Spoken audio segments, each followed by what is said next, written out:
All right. Today we're going to talk a bit about the orb strategy, also known as the opening range breakout. I use the 15-minute orb, but you could also use 5, 10, and 30 minutes. Some people use the hour orb, which is also known as an initial balance, the 1 hour range. So right now on this graph, you can see that I have the high marked in white, the low marked in blue, and we're on the 15-minute graph. Sorry, my camera's so crappy. I'm about to be upgrading my phone. All right, so it looks like we're approaching the top right here. And whenever it breaks out of here, a lot of institutions, banks, and retail traders like myself will see that. They'll pour their money into it and continue the price movement in the direction. So the opening range breakout gives you a general movement of the stock's price in a day. So as it approaches the top, I will go to the options chain. Before that, I always look to see how much settled cash I have, which I started this account with $85. My mom sent me 16 and I brought it to $100. And on Friday, I made $32 out of that. So right now I have settled cash, $132. What that means is that I use a cash account, which gets around the pattern day trading rule. Because if you didn't have a cash account, you'd have a margin account. And in a margin account, you can only make 3 day trades within a week before they flag you as a pattern day trader, and you can't trade anymore. So I'm going to look for the 130 call on the 2-day to expiration options chain. And once it breaks, it's going to give me the green light to trade in the up direction. So by that time, this $110 call will be worth around $130 by the time it breaks orb to the upside. Now, from the 15-minute graph, we're going to drop down to the lower time frames and look at the volume analysis profile. It's this right here. You see that huge green one? That's letting me know, nice, it's going to the upside. Even if we break out of orb here, I'm not going to take a trade if volume looks like that. It's telling me that the volume of buyers is not very heavy, that this is what's called a fake out instead of a breakout. And that's where my 10 months of experience comes into play and discipline.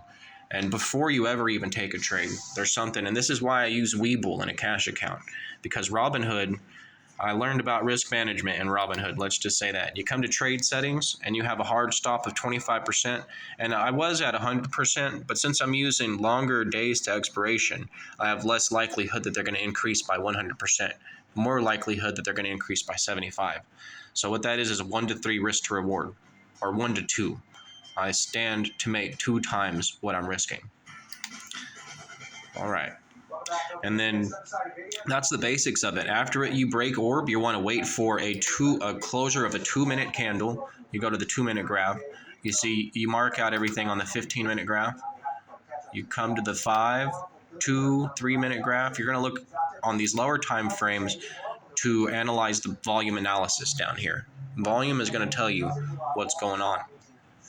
I also come over here and I ask Google AI, what is the expected move of Invesco QQQ? And I only trade QQQ.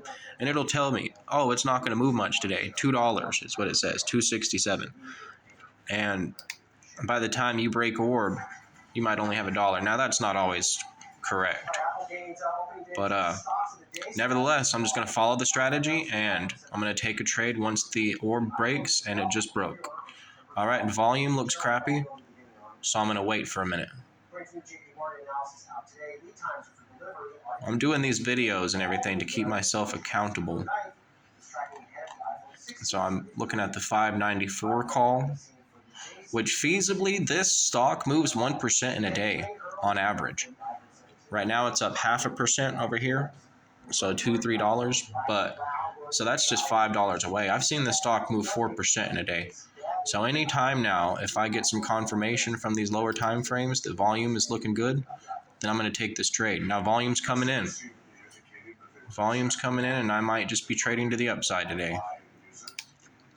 1-minute time frame, we have weakness. We're entering a negative cycle on what's called the MACD. That's moving average, convergent, divergent.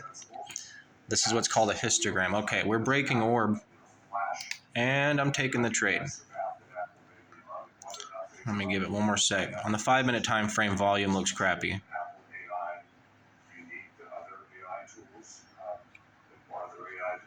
But do we have a closure of a 2-minute candle outside? Once I have all these things add up in my strategy, if a candle closes outside the range on the 2 minute graph, starting a new candle, then I'm in the trade. That's just my strategy, you know, boom. It's outside of orb now.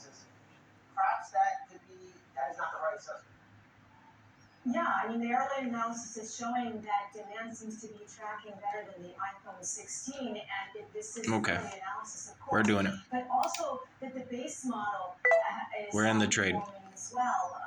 And at this point, I'm about to close my computer and go hit the gym. You can see where this will increase or decrease in value. But the fact of the matter is I have 2 days for this stock to reach this price, or if you come down here, it'll tell you the break even, which is $595.25. And if you look right here, I bought it way down here, I'm on the call side. So I bought it way down here where it's not worth much. But if the stock trends in the general direction, it'll be worth $260, which boom, look, we're up 8, 9. And that's it. I'm just going to close my computer and get on with my day because my job is done. My work is done. Time to hit the gym. Peace.